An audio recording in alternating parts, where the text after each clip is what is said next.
ছেলেকে বলছে, এই দোলা ভাই দাঁড়াও। দোলা ভাই মানে একবারে বাড়িতে গিয়ে বলছে, মা আমি মারা যাব। মারা যাবি কেন? বাবা আমার দোলা ভাই দেখিস। ও ঠিক আছে, ও মেনসে বাড়ি আসো করে আমি দেখতেছি।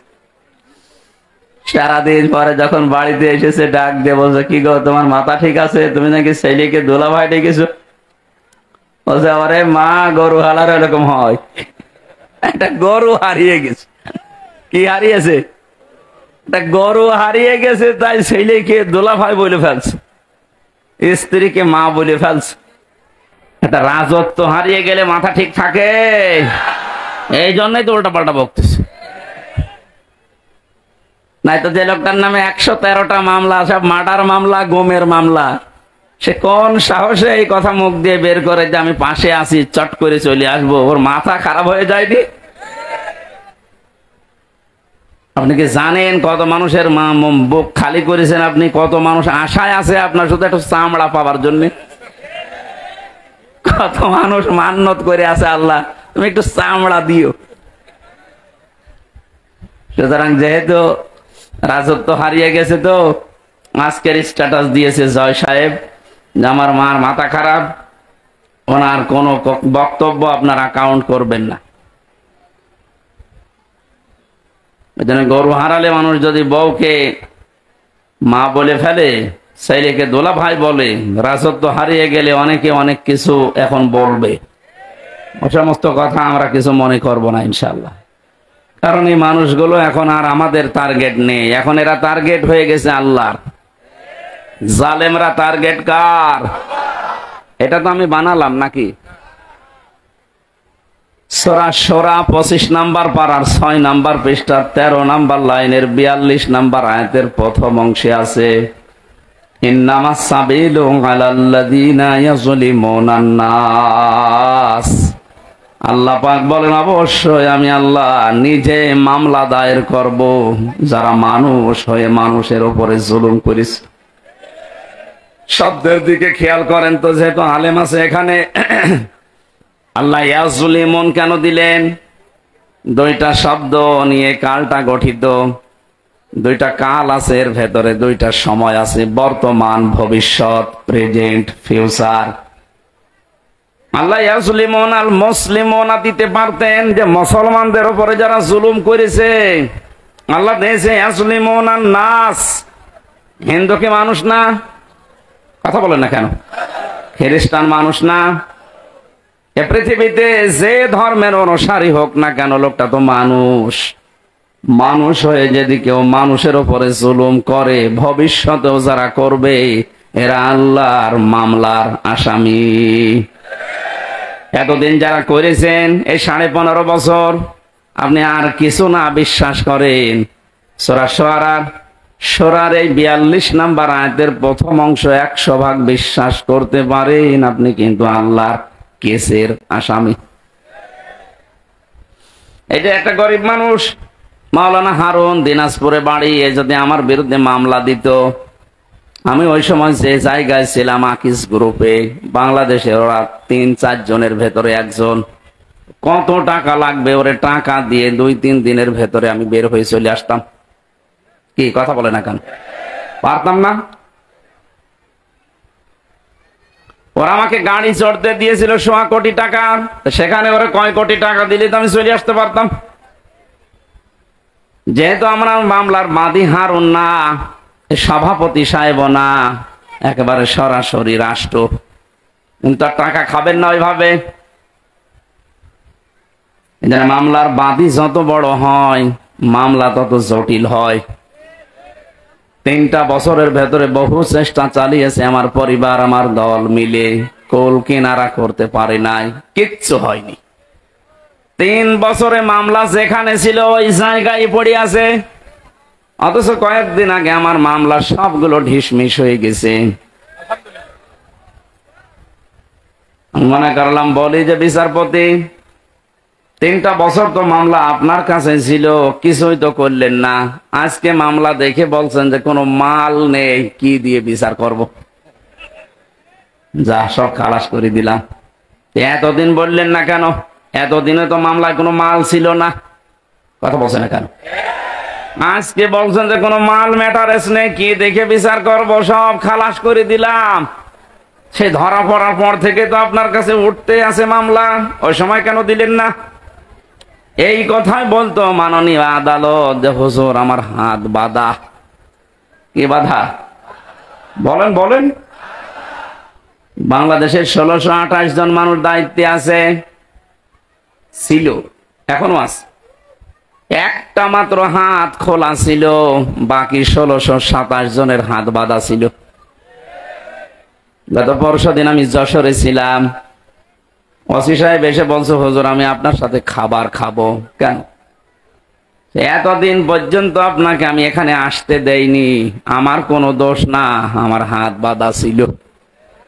আজকে যেহেতু হাত খুলে গেছে, আমি মাপ চাইতে এসেছি, আর একটু খাবার খাবো আপনার সাথে। হাদিসে নাকি শুনেছি যে কিয়ামতে আল্লাহ জিজ্ঞাসা করবে কোন আলেমের সাথে একটু খাবার খেয়েছিলে। এখন মনে হচ্ছে, 15 বছরে মনে হয়নি। এরকম বহু হাত বাঁধা লোক ছিল, এখন সবার হাত খুলে গেছে। বৈষম্য বিরোধী ছাত্র আন্দোলনে যারা শহীদ হয়ে গেল, যারা নিজের জীবন পর্যন্ত দিয়ে, রংপুর বিভাগের যে ছেলেটা জীবন দিল, সারা দুনিয়ায় এখন বীর শহীদ নামে পরিচিত আবু সাইদ। এই বিভাগটাকে উজ্জ্বল করে দিয়ে গেছে। নাম যে ছিল, এই নামটাও আস্তে আস্তে মুছে যাচ্ছে, মফিজ আর থাকবে না। এরা এখন সবচাইতে ভালো, আমাদেরকে স্বাধীনভাবে কথা বলতে দেওয়ার জন্য যারা জীবন দিয়েছে, তার ভেতরে ছেলেটা 1 নাম্বার। সুবহানাল্লাহ বলতে পারেন না? আল্লাহ যেন শাহাদতের সর্বোচ্চ মাকাম রংপুরের আবু সাইদ শহীদকে দান করে, বলেন আমিন। সুতরাং সংস্কার করার জন্য ওনারা যে উদ্যোগ নিয়েছিল, 9টা দফা দিয়েছিল, তার ভেতরে প্রথম যে আমরা কারো হাত এভাবে বাধা রাখতে চাই না, শুধু একজনের হাত খোলা, যা মনে চাইতো তাই করতো, আর বাকি সব তো হাত বাঁধা। হাইকোর্টের বিচারপতি যদি বলে আমার কিছু করার নেই, হাত বাঁধা, তাও তো আমার মামলা না, একেবারে ঠুনকো মামলা। এইটা দেখে উনি বলছে না আমার কিছু করার নেই, তো তোর ওই চেয়ারে বসে থাকার দরকার কি, তুই ভ্যান চালা।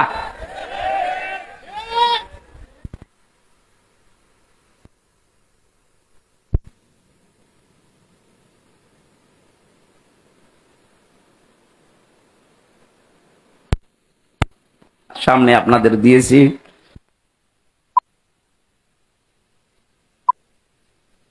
ইনশাআল্লাহ। মনে করলাম যে এটা মনে হয় সিরাত মাহফিল, যেহেতু তাফসির মাহফিল লিখেছেন, আমরা তাফসির আকারে কথা বলবো, আল্লাহ যেন আমাদের তৌফিক দেন। জাহাঙ্গীর আলম ভাই বলছিলেন যে একটা স্বস্তি লাগছে, একটা আনন্দ লাগছে, আমাদের আসলে একটা আনন্দ লাগছে। কোন নিয়ামত পাওয়ার পরে যদি 3টা বিষয় আপনার সামনে আসে, তাহলে আপনি মনে করবেন যে আপনি নিয়ামতের শুকরিয়া আদায় করেছেন। কয়টা? এটা একটা নিয়ামত না? এই যে মুক্ত ভাবে জীবনে কথা বলতে পারছি এখন, উনি বলছিলেন না যে এখন আর অনুমতি নেওয়া লাগবে না? হ্যাঁ, আসলেই তাই। সারা বাংলাদেশে 56,000 বর্গ মাইল। কয়েকদিন আগে গোয়েন্দা বিভাগের যিনি প্রধান এই বাংলাদেশে এখন, তিনি আমাকে বলছিল হুজুর যেখানে যে ধাসে আল্লাহ কথা বলেছে কোরআনে, আপনি ওই ফোর্সে কথা বলবেন, কোনো বাধা নেই, কারো অনুমতি এদেশে আর নেওয়া লাগবে না। অন্যান্য ধর্মের মানুষেরা যেভাবে তাদের ধর্ম পালন করে, আপনারা কোরআন প্রচার করবেন এই মুসলিম দেশে উন্মুক্ত, কোন মহারতির আর অনুমতি লাগবে না। এটা বিশাল কথা না? বলছে যদি কেউ বাধা দেয়, একটু টাচ দেবেন, এই নাম্বার সেভ করে রাখেন, ওর ঠ্যাং ভেঙে ফেলবো। আমি বললাম যে স্যার আপনি ছিলেন কোথায়? বলছে না আমি কয়েকদিন আগে দায়িত্ব পেয়েছি, আমি এর আগে ছিলাম না, আমি একজন মুসলিম, আমার যা দায়িত্ব আমি পালন করব মরণ পর্যন্ত। আল্লাহ যেন তাকে তৌফিক দেন, বলেন আমি।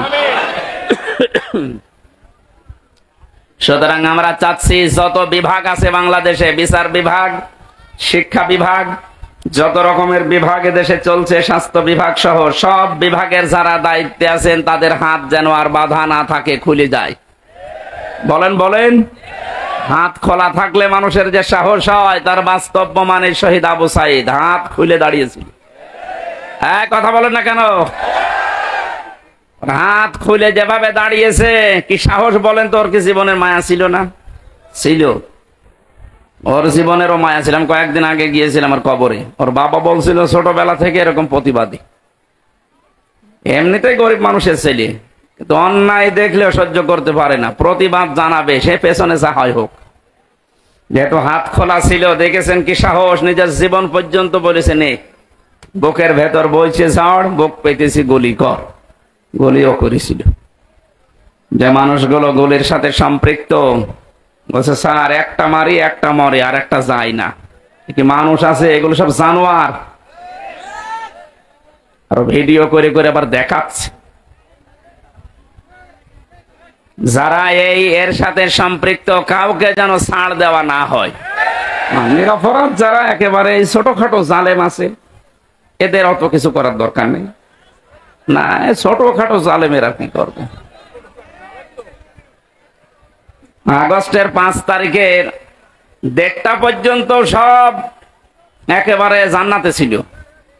বিকাল 5টা বাজার পরে আমার বংশের, তো আমার কুষ্টিয়ায় বাড়ি, আমার বংশের 100 জনের 98 জন সব বঙ্গবন্ধুকে দ্বিতীয় নবী মনে করে, মানে এইরকম গোড়া আওয়ামী লীগ। আমারে বিকাল 5টায় বলছে বাবাজি আমরা সব পাল্টিয়ে গেছি। পাল্টিয়ে গেছি মানে এখন আমরা সব জামাত ইসলামী। জামাত ইসলাম একটাও ভালো, পরিবর্তন হয়ে এত দ্রুত 4.5 ঘন্টার ভেতরে ইমান এনেছে, এখন সব পাল্টিয়ে গেছে। এই জন্য ছোটখাটো যে মানুষগুলো মাঝারি ধরনের জালেম ছিলেন, আর একেবারে ছোট জালেম, তারা দেখছে না আর কাজ হবে না, কারণ জালেমরা আর ঘুরতে পারবে না এদেশে। মানুষ এখন বড় সচেতন। যারা আসতে চাচ্ছেন, আমরা তো দেখতে পাচ্ছি দলে দলে মানুষ আসতেছে, এখনো তওবার দরজা খোলা আছে, এখনো এদেশে আপনাদের জন্য উন্মুক্ত আছে। ছোটখাটো জুলুম করেছিলেন, ফিরে আসেন, ওয়েলকাম জানাচ্ছি ইসলামে। কোথায় আসবেন বলেন তো? ইসলামে আসবেন। আল্লাহ ইয়াজলিমুন আন নাস এমনি দেয়নি, ওই জুলুম তো বন্ধ হয়ে গেছে, কিন্তু এখনো জুলুম থেমে নেই। আপনি কি মনে করছেন জুলুম বন্ধ হয়ে গেছে? এখন অনেক ঘাপটি মারা মুনাফিক ছিল এই 5 তারিখের পর থেকে আজকের এই 13 তারিখ পর্যন্ত, ওরা এখনো পর্যন্ত থেমেনি, ওরা এখনো চালিয়ে যাচ্ছে। যারা এগুলো করছেন আপনারা থামেন, নয়তো আপনার কপালে ওই জালেমদের মতো আগুন লাগবে। ওদেরকে এতদিন জালেম বলতেন আপনি নিজে, আর এখন নিজেই জুলুমবাজ হয়ে গেছেন। এখন আপনি নিজে মানুষের বাড়ি ঘরে আক্রমণ চালাচ্ছেন দিনে রাতে, চাঁদা তো আবার চালু হয়ে যাচ্ছে। এগুলো মানুষ না, এগুলো জালেম, এগুলো মামলার আসামি আল্লাহর। কার? যারা আল্লাহর মামলার আসামি হয় তারা আমাদের বন্ধু হতে পারে? এজন্য আপনারা থামবেন। আপনারা যদি না থামেন, জনগণ উপযুক্ত জবাব দেবে সামনে ইনশাআল্লাহ। আজকের জরিপ দেখেছেন সকালে, ইন্টারন্যাশনাল জরিপ বের হয়েছে বাংলাদেশের 100 জনের 28 জন জাতীয়তাবাদী দল যেটা আছে এটাকে সাপোর্ট করছে। 100 জনের 14 জন যারা বিদায় নিয়েছে জালেমদের সাপোর্টে আছে। 100 জনের 58 জন ইসলাম যারা চায় তাদেরকে সাপোর্ট করছে। এটা যদি অব্যাহত থাকে, চুপ করেন। জালেমরা তো বুঝে ফেলেছে, মুনাফিকরাও অনেকে বুঝেছে যে না, এত দিনকাল ভালো না। এই কয়দিনের ভেতরে যদি 58 ভাগ হয়ে যায় ইসলামপন্থীরা, আর 1 মাস যেতে দেন, 100 ভাগের 80 ভাগ হয়ে যাবে ইনশাআল্লাহ। এই জন্য অনেকে বলছে না আর দরকার নেই, তাড়াতাড়ি আপনি দেন, আমরা আবার বসি। আবার বসি মানে জায়গাটা যদি ক্লিয়ার না করে ওই জায়গায় দেন, আবার তো দিনের ভোট রাতে হবে। এক লোক বিয়ে করে কেবল বাসর ঘরে ঢুকবে, দাদি শাশুড়ি এসে বলছে দেখো আমার কিন্তু একটা পতি চাই। অনেক মাথা নিচু করে বলছে দোয়া করেন, হবে। শাশুড়ি এসে বলছে বৌমা যাই করো আমার কিন্তু নাতি চাই। ঠিক আছে, দোয়া তো করেন। ননদ এসে বলছে আমার ভাতিজা চাই। দেবর এসে বলছে আমার ভাগ্নে চাই। স্বামী এসে বলছে তুমি কি করবা জানি না, আমার কিন্তু বেবি চাই। বউ এবার মুখ উঁচু করে বলছে স্বামী আপনার বংশের কি সব পাগল? কেবল আসলাম, এখনো কিছুই হইল না, আর আপনারা এক একজন বেবি চান, ভাতিজা চান, পতি চান, নাতি চান, তো আমার সময় তো দেবেন 10 মাস 10 দিন। সময় না দিয়ে যা করেছেন, আরম্ভ করেছেন, তো আমি পাবো কোথায়? আমি কি ওগুলো ফ্লেক্সি লোড করে সাথে নিয়ে আসবো? তো যাদের আমরা দায়িত্ব দিয়েছে ছাত্র জনতা মিলে, এরা কি ফ্লেক্সি লোড করে নিয়ে আসবে? এই জায়গাগুলো পাল্টাতে হবে না? এটা সময় তো দেবেন অন্তত 10 মাস 10 দিন। আর কথা বলেন না কেন? আপনি এখনই লাফাচ্ছেন। জামাতে ইসলামীর কেন্দ্রীয় আমির ডাক্তার শফিকুর রহমান জানিয়েছে, আমরা সময় দিতে চাই, যৌক্তিক এবং সম্মানজনক একটা সময় চাই। যে সমস্ত জায়গাগুলো এই 15.5 বছরে পুরাটা নষ্ট হয়ে গেছে, আপনি একটু ভাবেন তো, কত বড় দুর্নীতিগ্রস্ত হলে জাতীয় মসজিদের ইমাম পালিয়ে যায়। কেন্দ্রীয় মসজিদ বায়তুল মোকাররমের ইমামও পালিয়ে গেছে। কোথায় ছিল দেশটা? প্রত্যেকটা দিক আর বিভাগে এরকম। এই সুনামগঞ্জের সাল্লায় দেখলাম একটা ইসলাম শিক্ষা পড়াচ্ছে হিন্দু টিচার।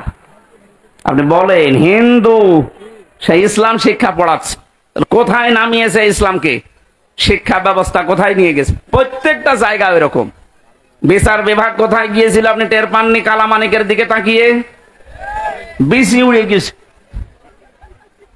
মানুষের কি রাগ বলেন তো, যে জায়গা আর দেখতে পাইনি, এমন জায়গায় লাগিয়েছে যে ছাতা বিসি শেষ। কে যেন ডাবিং করে বলছে, তাই বলে আমার বিসিতে মারবে? লজ্জা আছে ওর? এই শয়তান জায়গায় থাকতে যে জুলুম অত্যাচার করেছে, আল্লাহকে ভুলে গেছে নাকি? ওয়ালা তাহসাবান্নাল্লাযীনা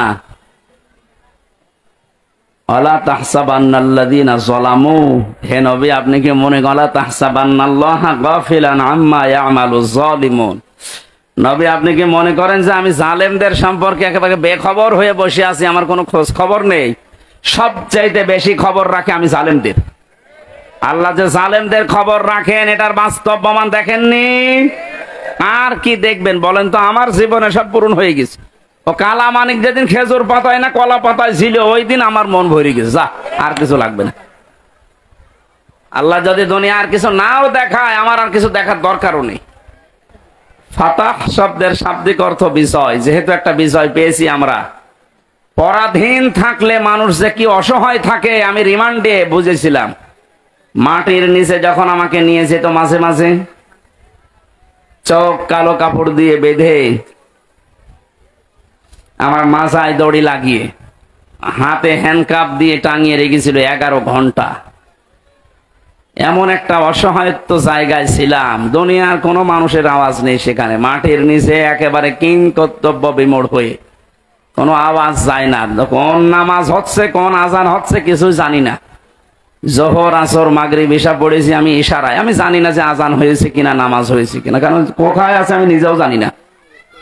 পরবর্তীতে দেখলাম মাটির নিচ থেকে ওই সিঁড়ি দিয়ে উপরে তুলছে। এই যে স্বাধীন দেশের নাম শুনতাম যে আমরা স্বাধীন, অথচ আমরা ছিলাম পরাধীন। কি ছিলাম? এই কঠিন অবস্থা থেকে আল্লাহ আমাদেরকে তুলে আনলেন যেখানে, আপনি লক্ষ্য করেন। আজকে মাওলানা মামুনুল হক আছে রংপুরে, কালকে মনে হয় দিনাজপুরে আসবে। কয়েকদিন আগে আমার কুষ্টিয়ার বাংলাদেশ জামাত ইসলামী কুষ্টিয়া জেলা শাখার উদ্যোগে 550 আলেমকে এক জায়গায় করেছিল। আপনি ভাবেন বাস্তবতা নিয়ে, আজ 550 আলেম 3.5 ঘন্টা 4 ঘন্টা আমরা আলোচনা করেছি। কোনো বাধা নেই, কোনো ভয় নেই, কোনো আশঙ্কাও নেই। অথচ আগস্টের 5 তারিখের আগে 550 না, 5.5 জন আলেম এক জায়গায় হলে 10টা মামলা হয়ে যেত। কোথায় থেকে কোথায় আল্লাহ নিয়ে এসে দিয়েছেন। শুকরিয়া আদায়ের জন্য বলেন আলহামদুলিল্লাহ।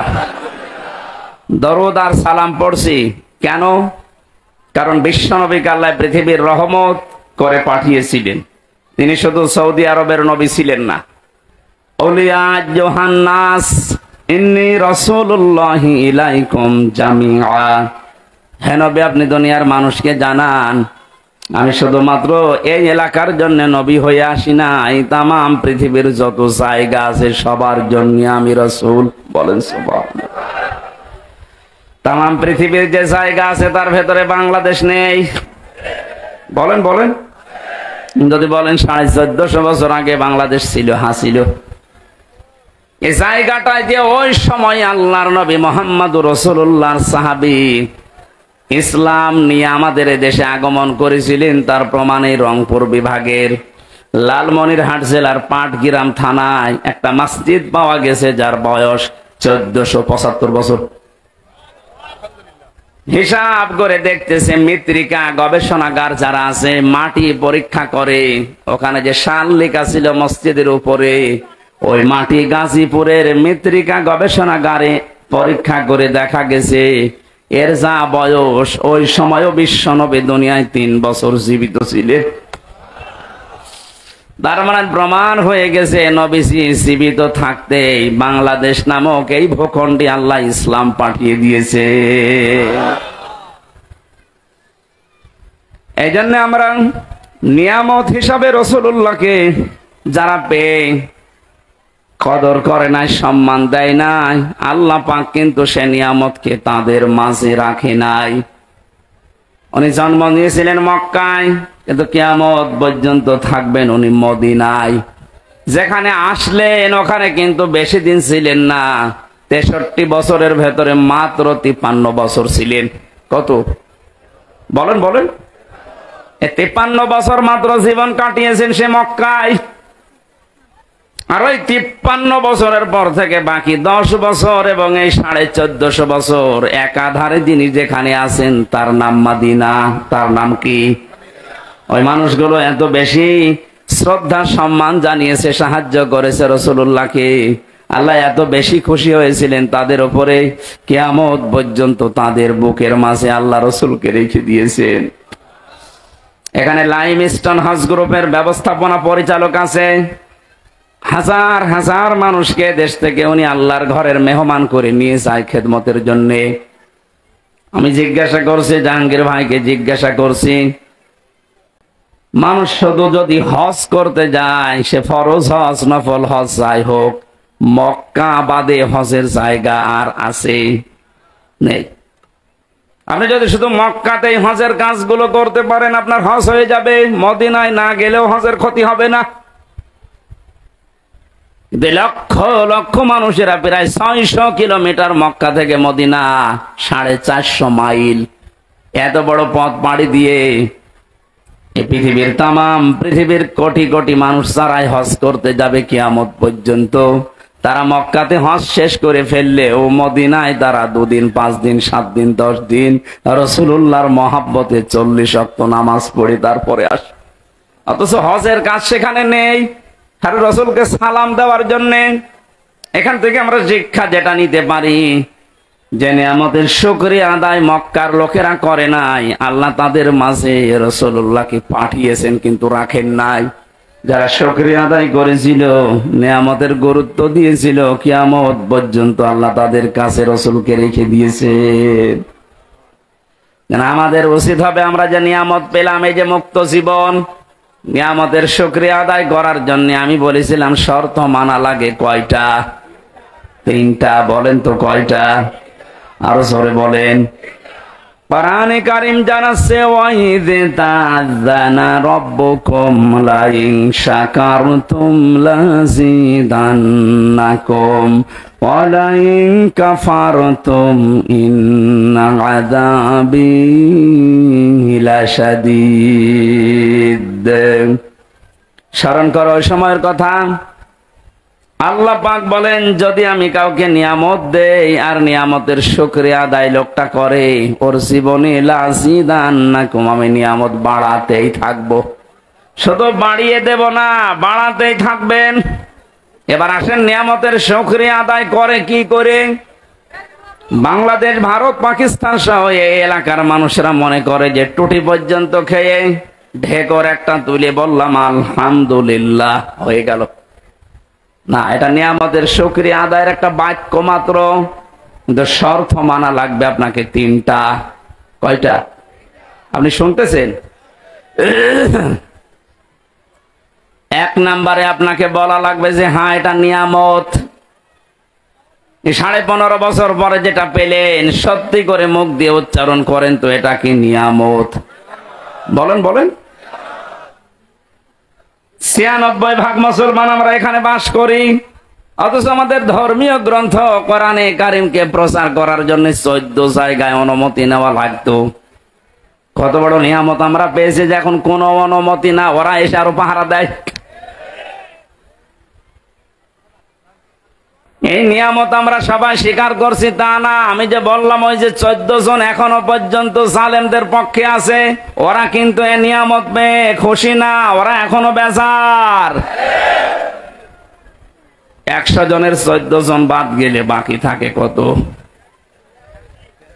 86% মানুষ এখন আমরা সবাই শুকরিয়া আদায়ের জন্য বলেন আলহামদুলিল্লাহ। দ্বিতীয় নম্বরের শর্ত হচ্ছে আপনার মনের ভেতরে একটা আলাদা আনন্দ আপনি অনুভব করবেন, অনির্বচন সুখ আপনি পাবেন, যেটা আমি পাচ্ছি, জাহাঙ্গীর ভাই বলল পেয়েছে, আমরা অনেকেই পাচ্ছি। খালি পাচ্ছে না ওই 14 জন। 3 নম্বরে শুকরিয়া আদায়ের শর্ত হচ্ছে যে উদ্দেশ্য নিয়ে নিয়ামতটা আপনি পেলেন ওইটা তার জায়গা মতো পৌঁছিয়ে দেবেন। যেহেতু 9 দফা কর্মসূচি ছিল, যারা ছাত্র আন্দোলনে যুক্ত ছিল তাদের প্রথম কর্মসূচি যে কোনো বৈষম্য থাকবে না। এক কথা বলছে না কেন? এই ছেলেটা বিশ্ববিদ্যালয় থেকে অনার্স মাস্টার্স করা, এর সাথে আর একটা ছেলে পড়েছে। এই 15 বছরের যেটা হাল দেখলাম আমরা, ফার্স্ট ক্লাস ফার্স্ট হওয়ার পরে ওই জায়গায় বসতে পারবে না, আর 70 রোল নাম্বার যার, সে টাকা দিয়ে ওই জায়গায় বসে পড়বে। এটা তো বৈষম্য না? বলেন। এই কাজগুলো যারা জারি করেছিলেন, এই বৈষম্য দূর করার জন্যই তো আন্দোলন ছিল। সুতরাং আমরা দেখতে চাই এদেশের 1 ইঞ্চি জায়গায় যেন বৈষম্য বলে কিছু না থাকে। আর এটা দূর করার জন্যে মানুষের তৈরি করা আইন কানুন দিয়ে 100% সম্ভব না, এটা সম্ভব হবে আল্লাহর এই কালাম দিয়ে। সুতরাং নিয়ামতের যদি সত্যি পরিপূর্ণ শুকরিয়া আদায় করতে চাই, আল্লাহ পাকের এই নিয়ামত, এই কালাম দিয়ে 56,000 বর্গ মাইল চলা লাগবে। এটা আমরা দেখতে চাই না। এটা তো রাজনীতি না, এটা নিয়ামতের শুকরিয়া আদায়ের মাধ্যম বললাম, কারণ এটা ছাড়া আপনি পারবেন না। আল্লাহর কালাম যেখানে নেই, আপনি মনে করেন যে হ্যাঁ ও সমস্ত দেশ উন্নত, আমিও দেখে এসেছি, কিন্তু ওখানে 100% ন্যায় বিচার নেই। আমি যে সিঙ্গাপুর, মালয়েশিয়া, থাইল্যান্ড সহ কতগুলো দেশ ঘুরে আসলাম কিছুদিন আগে, ওখানেও দেখেছি শান্তি আছে, কিন্তু 100% ন্যায় বিচার ওই দেশে নেই। কারণ ওখানে আল্লাহর এই কালাম দিয়ে দেশ চলে না। আমান হাকামা বিহি আদালা, যারা কোরআন দিয়ে বিচার ফায়সালা করতে পারবে, নবীজি বলেন তারাই শুধু ন্যায় বিচার করতে পারবে। সুতরাং আমাদের এই দেশে যদি ইনসাফ কায়েম করতে চাই, ন্যায় বিচার দেখতে চাই, পৃথিবীর কোন মানুষের আইন দিয়ে হবে না, আইন লাগবে আল্লাহর। 53 বছর তো দেখলেন বাবা চালিয়েছিল, দুর্ভিক্ষে মানুষ মরিয়েছে। কত বলছে না কেন? এটাকে আমি বানালাম? আমার ফাঁসি চাই। বীর মুক্তিযোদ্ধা মতিউর রহমান লিন্টু, এই লোকটার একটা বই আছে, এতদিন গোপন ছিল, এখন বাজারে পাওয়া যাচ্ছে। একটু পড়ে দেখেন তো, আপনি নিজেও বলবেন যে আমারও ফাঁসি চাই। পড়াটা আমি পড়ে দেখলাম, আল্লাহ তো ঠিকই বলেছে যে আমার ফাঁসি চাই। যা দেখেছে ও, আমি মনে হচ্ছে দেখে দেখে পড়ছি। বাস্তবতা কি পেলাম? 53 বছরের ভেতরে বাবা চালিয়ে যা সুখ দেওয়ার দিয়ে গেছে, স্বামীও চালিয়েছিল, চাচা চালিয়েছে আপনার রংপুরের। কথা বলছে না কেন? বউ চালাইলো তো দেখলাম কেমন করে চালায়, ভাবিও চালিয়েছে। কাঙ্ক্ষিত মানে ন্যায় বিচার শুধু মুখে বলে উড়িয়েছে যে ন্যায় বিচার কায়েম করছি, না কিচ্ছু করতে পারে নাই। ন্যায় বিচার কায়েম করার জন্য আল্লাহর এই কালাম লাগবে। একটু আশা হয় না, একটু তামান্না জাগে না মনে, যে আল্লাহর এই কালাম দিয়ে দেশটা চললে কেমন দেখা যায়, এটা আমরা দেখতে চাই। কারা কারা দেখতে চান দেখে লিল্লাহে তাকবীর। নারায়ে তাকবীর, নারায়ে তাকবীর। আল কোরআনের আলো, হাদিসের আলো, নারায়ে আলহামদুলিল্লাহ। তাকবীর। আমার গলা ভেঙে যাচ্ছে, মাইক আসলে সেরকম না। তো সূরা ফাতিহাই বিজয়, এই সূরা থেকে মাত্র 2টা আয়াত পড়েছি, আমরা তাফসিরে প্রবেশ করছি। আল্লাহ পাক বলেন, লাকাদ সাদাকাল্লাহু রাসূলাহুর রুয়া বিল হাক্কি লাতাদখুলুন্নাল মাসজিদাল হারামা ইনশাআল্লাহু আমিনিন। এরা ওঠে কারা? এরা খুব জরুরি নাকি? খুব জরুরি হলে যান, তাছাড়া একটু একটু কথা শোনার চেষ্টা করেন। আমি গুরুত্বপূর্ণ কিছু পয়েন্ট এখান থেকে বের করবো ইনশাআল্লাহ। আল্লাহ পাক বলেন, অবশ্যই আমি আমার রাসূলকে যে স্বপ্ন দেখিয়েছি, এই স্বপ্নটা অতি শীঘ্রই বাস্তবে রূপ দেব। আমি আল্লাহর ইচ্ছায় আমার রাসূল মসজিদে হারাম, যেটা পবিত্র ঘর, শান্তির জায়গা, এখানে নিরাপত্তার সাথে প্রবেশ করবে। এ ঘোষণা কার? প্রশ্ন আসতে পারে, যে তো 1500 বছর আগের কথা, এই আয়াত এখন আমাদের শোনানোর দরকার কি? এবার আসেন, 1500 বছর আগেই এই রাসূলকে আল্লাহ যে স্বপ্ন দেখিয়েছেন, এই রাসূলুল্লাহ জানিয়েছে, আল উলামা ওয়ারাসাতুল আম্বিয়া, আলেমরা নবীর উত্তরাধিকারী, নায়েবে রাসূল, নবীর ওয়ারিস। এ কথা শুনেছেন কোনদিন? সুতরাং রাসূলুল্লাহ তো আর কিয়ামত পর্যন্ত থাকবে না, তার নায়েব থাকবে, তার উত্তরাধিকারী থাকবে। কথা বলেন না কেন? তার রূহানি সন্তানরা থাকবে, এই যে আলেম যারা আছে তারা। সুতরাং রাসূলুল্লাহ যে স্বপ্ন দেখেছিলেন, আল্লাহ তা বাস্তবে রূপ দিয়েছে। কিয়ামত পর্যন্ত তো রাসূল থাকছেন না, তার নায়েব থাকবে। এই নায়েবরাও কিয়ামত পর্যন্ত, নায়েবে রাসূল যারা স্বপ্ন দেখবে, তাদের স্বপ্ন আল্লাহ কিয়ামত পর্যন্ত বাস্তবায়ন করবেন। আমি একজন নায়েবের যে কথা একটু উল্লেখ করছি, শহীদ আল্লামা দেলাওয়ার হোসাইন সাইদি রহমতুল্লাহ আলাই, উনি যে নায়েবে রাসূল, আপনার কি ধারণা আছে যে না উনি নায়েবে রাসূল না? শুধু এ দেশে না, সারা বিশ্বের ভেতরে যদি 10 জন আলেমের তাফসীর মানুষ ডাবিং করে শোনে, তার ভেতর উনি একজন। আমি পৃথিবীর বহু দেশে গেছি, যেখানেই যাই সেখানে ডাবিং করে করে আল্লামা দেলাওয়ার হোসেন সাইদি, ডাক্তার জাকির নায়েক, এই মানুষগুলোর লেকচার মানুষ শোনে। ওনাদের গুলো তো কাটা কাটা, সাইদি সাহেবেরটা যেহেতু কাটা কাটা না, সুর দিয়ে বলা হয়। দুনিয়ার মানুষেরা অনেকেই সুরের পাগল, এজন্য ইনার তাফসীরটা বিভিন্ন ভাষায় ডাবিং হয়ে মানুষগুলো শুনতেছে, বোঝে না অনেকে, তারপরও কান্দে। ওনার কণ্ঠের ভেতরে একটা এমন একটা মায়াবী জিনিস দিয়েছিলেন। আমি অনেক কঠোর মানুষকে দেখেছি, ওনার নাম শুনতে পারে না, কিন্তু ওনার কণ্ঠের তাফসীর শুনলে বসে জিমায় যা। কথা ঠিক আছে? রাসূলুল্লাহকে আল্লাহ বলেন, লাকাদ সাদাকাল্লাহু রাসূলাহুর রুয়া বিল হক, অবশ্যই আমার রাসূলকে আমি যে স্বপ্ন দেখিয়েছি, ওই স্বপ্নকে আমি বাস্তবে রূপ দেব। ওনার স্বপ্ন তো 1400 বছর আগে দেখেছিলেন, ওইটা রূপও দিয়েছেন। হযরতে আবু বকর, হযরতে ওমর জিজ্ঞাসা করেছিলেন, হে রাসূল, হুদায়বিয়ার সন্ধির সময় আপনি বললেন যে আমি স্বপ্ন দেখেছি যে মসজিদে হারামে নিরাপত্তার সাথে প্রবেশ করছি, হজ করে তাওয়াফ করে আবার ফেরত যাচ্ছি। কই আপনার স্বপ্ন তো আমরা বাস্তবে দেখতে পাচ্ছি না।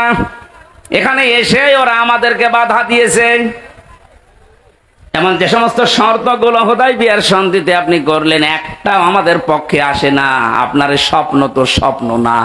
বিশ্বনবী বলেন, ওমর আমি কি তোমাকে বলেছি এবছর এই স্বপ্ন বাস্তবায়ন হবে? স্বপ্ন যখন দেখেছি আমার আল্লাহ রুইয়া বিল হক, এ শব্দ এমনি এমনি দেয়নি। উনি অবশ্যই ওনার ওয়াদা পালন করবে, সত্যতা হক আদায় করে যথার্থভাবে আমার স্বপ্নকে উনি দেখাবেই।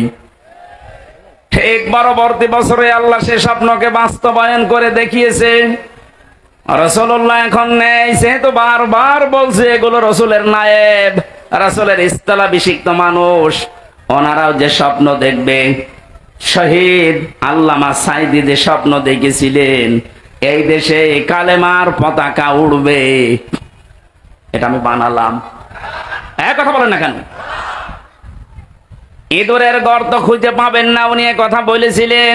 বাস্তবে আমরা দেখলাম যে ঠিক পাইনি। বলেছিলেন শুধু নাড়া দেওয়া হবে, দিল্লি গিয়ে পড়বেন, ঠিক পড়েছি। ওনার স্বপ্নগুলো একটা একটা করে সবই দেখছি বাস্তবে রূপ নিচ্ছে।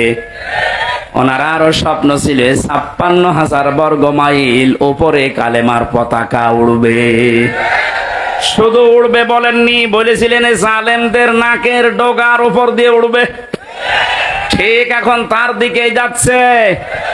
রাসূলুল্লাহর স্বপ্ন আল্লাহ যেভাবে দেখিয়েছেন, রাসূলের নায়েব শহীদ আল্লামা দেলাওয়ার হোসেন সাঈদী রহমতুল্লাহ আলাইহি তার স্বপ্নকে আল্লাহ মনে হচ্ছে খাপের খাপ মিলিয়ে দিচ্ছে। শব্দের দিকে তাকিয়েছেন, ইনশাআল্লাহু আমিনিন, যদি আল্লাহ চায়। হয়তো আল্লাহ 15 বছর 16 বছরে চাইনি, এজন্য নিরাপত্তা আমরা পাইনি। এখন যেহেতু আল্লাহ চেয়েছেন, রাসূলুল্লাহটা চেয়েছিলেন 1 বছর পরেই, আর আমাদেরটা একটু দেরি হয়ে গেছে। তারপর আমরা হতাশ না। এই কথা বলেন না কেন? আল্লাহ পাক বলেন ইনশাআল্লাহু আমিনিন, নিরাপত্তার সাথে আমার যে ঘর মসজিদে হারাম, এই পবিত্র ঘরে হে নবী আপনার সাহাবীদেরকে আপনি প্রবেশ করতে পারবেন।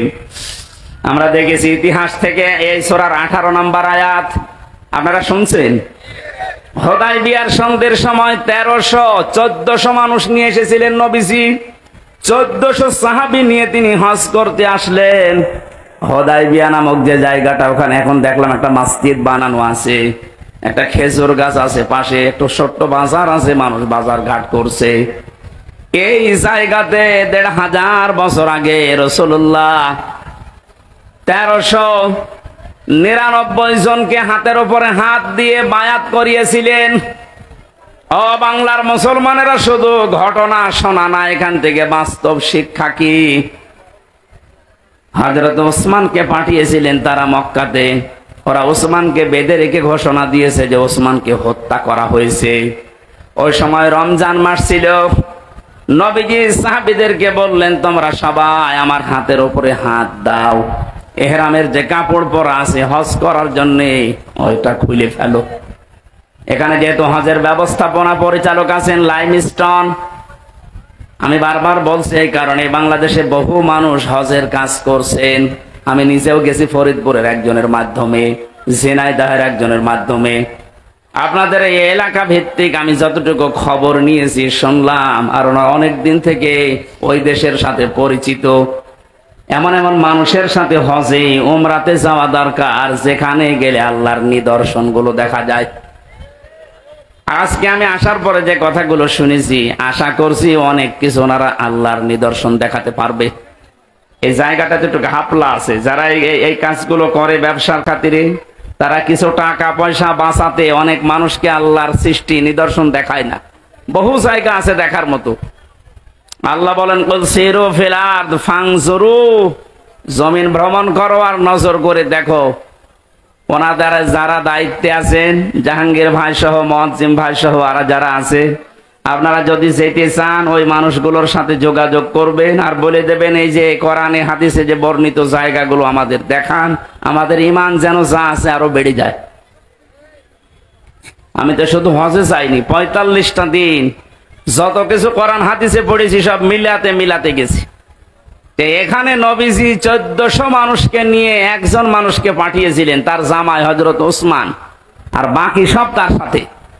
যেই শুনেছে যে ওসমানকে ওরা হত্যা করেছে, শুধু এই খবরটা, অথচ হত্যা করে নাই, বেঁধে রেখেছিল।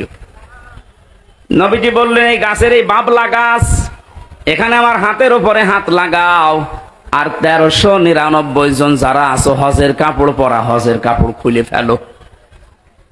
যারা আলেম আছেন বলেন তো, হজ করা অবস্থায় কাপড় খোলা না। কোন মানুষ যদি শরীরের পশম খুলে পড়ে যায়, তার ক্ষতি হবে হজের। হজের যে সমস্ত কাজগুলো আছে, একটাও যদি আপনার ওয়াজিব যেগুলো উলট পালট হয়ে যায়, বিনা কারণে আপনি চুল টেনে ছিঁড়তে পারবেন না। কথা বুঝতেছেন? যেখানে চুল টেনে ছিঁড়িয়ে বা এমনি চুল পড়িয়ে যদি টান দিয়ে তাহলে দম দেওয়া লাগে, হজের ক্ষতি হয়ে যায়। সেখানে আপনার এহরামের কাপড় নবীজি বললেন খুলে ফেলো, সাধারণ কাপড় পরো। নবী কি জানতেন না যে আমার ফরজ হজ নষ্ট হয়ে যাবে? জানতেন না? জানার পরও কেন করলেন? এবার আসেন দ্বিতীয় নম্বরে। ওই সময় ছিল রোজার মাস, রমজানে রোজা ফরজ। নবীজি বললেন সবাই ভেঙ্গে ফেলো রোজা, এখন রোজা রাখা লাগবে না, পরবর্তীতে দরকার হয় রোজা করে দিবা। ইসলাম আমরা কোন জায়গা থেকে, কে কোথা থেকে নিচ্ছি জানি না, ইসলাম নেওয়া লাগবে রাসূলুল্লাহর কাছ থেকে। আপনি হিসাব মিলান, আজকে এই 1400 বছর পরে 1399 জন মানুষ নবীজির হাতে হাত দিলেন। আল্লাহ কোরআনের আয়াত নাযিল করলেন ওই সময়, লাকাদ রাদিয়াল্লাহু আনিল মুমিনিনা ইয ইউবাইউনাকা তাহতাশ শাজারাতি ফাআলিমা মা ফি কুলুবিহিম ফানজালাস সাকিনাতা আলাইহিম ওয়া আসাবাহুম ফাতহান করিবা। শব্দ দিয়েছেন, দেখেছেন লাকাদ, অবশ্যই আমি আল্লাহ রাজি হয়ে গেছি। অথচ কাজ এখনো শুরু হয়নি। আল্লাহ বলেন আমি রাজি হয়ে গেছি। রাদিয়া এটা মাসির সিগা, এটা অতীতের শব্দ।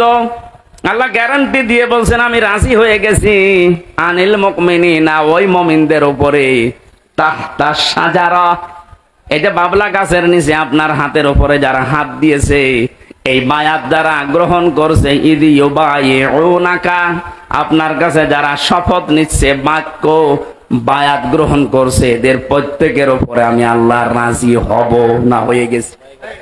বলেন বলেন, চিন্তা করলেন না কোনদিন একটা শোনার পরে যে কেন আল্লাহ রাজি হয়ে গেল? অথচ 2টা ফরজ তারা তরক করছে, হজ ভেঙে ফেলছে, রোজা ভেঙে ফেলছে। কেন? কি এত ঘটনা ঘটে গেছে? মাত্র একটা মানুষকে ওরা আটক করে রেখেছে, ঘোষণা দিয়েছে মিথ্যা যে মেরে ফেলেছি, তাছাড়া কিছু না। এখনো তো শুরু হয়নি কিছু। এতটুকুর পরে যদি নবী এতগুলো কাজ করতে পারেন, আল্লাহর নবী এতগুলো মানুষের হাত দেওয়ার পরে নিজের হাতটা উপরে বললেন এটা ওসমান নেই। আজকে যারা এই বায়াত নিচ্ছে সবার উপরে যেহেতু আল্লাহ রাজি, আমি এই হাতটা দিলাম, এটা ওসমানের হাত। বিশ্ব নবী জানালেন সাহাবীরা, আজকে আমাদের শপথ হচ্ছে একটা, ওসমান হত্যার বদলা না নিয়ে আমরা কেউ মদিনায় ফেরত যাব না। এই সংবাদ যখন ছড়িয়েছে যে 1399 জন নবীর হাতে হাত দিয়ে বায়াত গ্রহণ করছে যে ওসমান হত্যার বদলা না নিয়ে ওরা ফেরত যাবে না মদিনায়, ওরা এই সংবাদ গিয়ে ভয়ের চোটে ওসমানকে ছেড়ে দিয়েছে। সুবহানাল্লাহ, আলহামদুলিল্লাহ, আল্লাহু আকবার বলার জন্য আমি বলি না। এখানে শিক্ষা কি? একটা মানুষের জীবনের মূল্য কত বেশি। নবীজি শুধু একটা মানুষকে হারিয়েছিলেন, তা ওরা মেরে ফেলেছে, মিথ্যা সংবাদ ছড়িয়েছে। এ কারণে যদি তিনি বলতে পারেন আমরা প্রতিশোধ না নিয়ে আজকে মদিনায় যাব না, হজ এখন থাক, ইহরামের কাপড় খুলে ফেলো, রোজা ভেঙে ফেলো, আগে আমরা প্রতিশোধ নেব, শরীরে শক্তি অর্জন করো। 1100-র উপরে মানুষ মারা গেল 5 তারিখের আগে। আমাদেরও এখন শপথবদ্ধ হওয়া দরকার। আপনি কি বুঝে হা করছেন নাকি আন্দাজে হা করছেন? ইসলাম এইটার নাম। আজ আমরা যদি ঐক্যবদ্ধ হয়ে এভাবে সব এক জায়গায় হতে পারি না, একজনের জন্য নবীজি যদি সব বাদ দিয়ে প্রতিশোধ নেওয়ার জন্য শপথ নিতে পারে, 1100 মানুষের জন্য যে লোকটা দায়ী ও চট করে ঢুকে পড়বে, আমরা আঙ্গুল চষবো। আসেন আপনি আসেন, আপনাকে দেখছি, আসেন। এখানে একটা টাচ দিয়ে রাখি, কয়েকদিন আগে শিল্পকলা একাডেমির একজন দায়িত্ব পেয়েছে। এই লোকটার নাম সৈয়দ বেলাল আহমেদ, না হেলাল, বেলাল না হেলাল আহমেদ জানো। এই লোকটা দায়িত্ব পাওয়ার পরে চেয়ারে বসেই ঘোষণা দিয়েছে আল্লাহর বিরুদ্ধে যে 2024 সালে মেয়েদের পর্দা করার দরকার নেই। পর্দা করা এটা তো হামজার নির্দেশ। কার? বলেন বলেন। এ সরাসরি কথা বলেছে হামজার বিরুদ্ধে না আল্লাহর বিরুদ্ধে? এটা যেহেতু তাফসির মাহফিলে এই মানুষগুলো না, এটা রেকর্ড হচ্ছে, কালকেই সারা দেশে ছড়াবে। আমি এখন 18 কোটি মানুষের দায়িত্ব নিয়ে কথা বলছি। ইমিডিয়েটলি এই নাস্তিককে চেয়ার থেকে নামাতে হবে। এই কথা বলেন না কেন? নয়তো এরকম সাহস পাবে, কিছুদিন পরে কালা মানিকের মতো আরেকজন আসবে। আমরা চাই এই নাস্তিক সৈয়দ হেলাল উদ্দিন নাকি হেলাল আহমেদ শিল্পকলার দায়িত্বে যে পেয়েছে, আল্লাহর বিরুদ্ধে কথা বলিস। 96% মুসলমানের দেশে আল্লাহর বিরুদ্ধে কথা বলা মানুষ আমরা দেখতে চাইছি। আরে না, ওকে পাল্টাতে হবে, ওকে পাল্টাতে হবে। এর জন্য যদি আর আবার শপথ নেওয়া লাগে, আমরা শপথ নিতে রাজি আছি। স্বপ্ন যখন দেখেছে রসুল্লাহ নায়েবরা, এ স্বপ্ন বাস্তবায়ন হবে।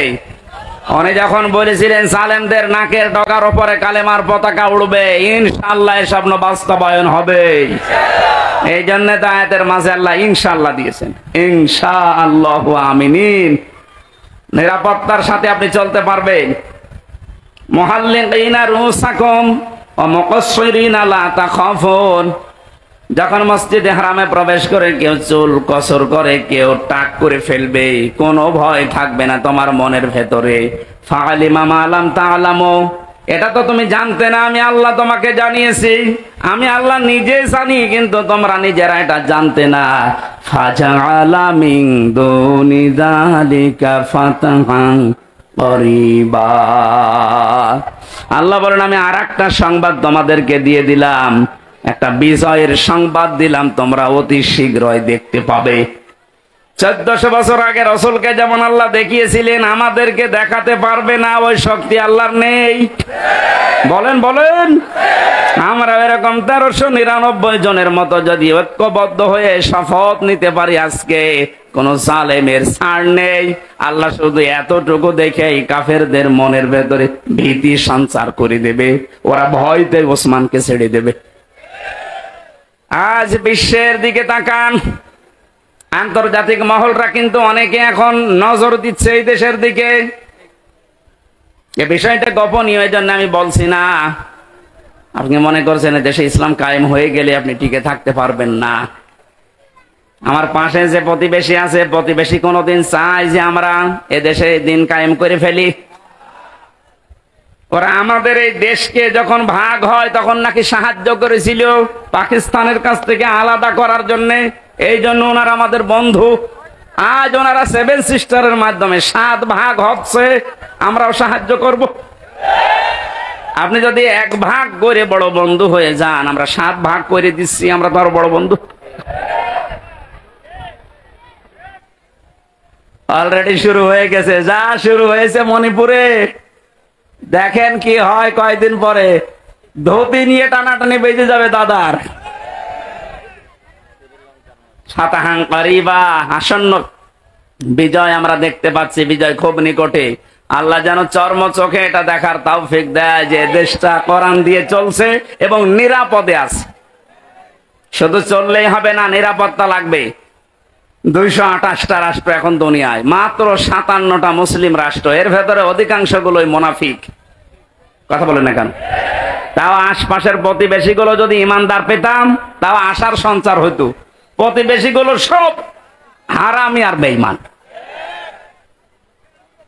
তারপরও মনুষ্যত্ব যেহেতু আছে, চীনের রাষ্ট্রদূত যা বলেছে সেই দিন, এমনকি মায়ানমারের রাষ্ট্রদূত যে পজিটিভ কথাগুলো বলছে, আশা করছি বাকি যারা আছে সবার মন আল্লাহ ঘুরিয়ে দেবে।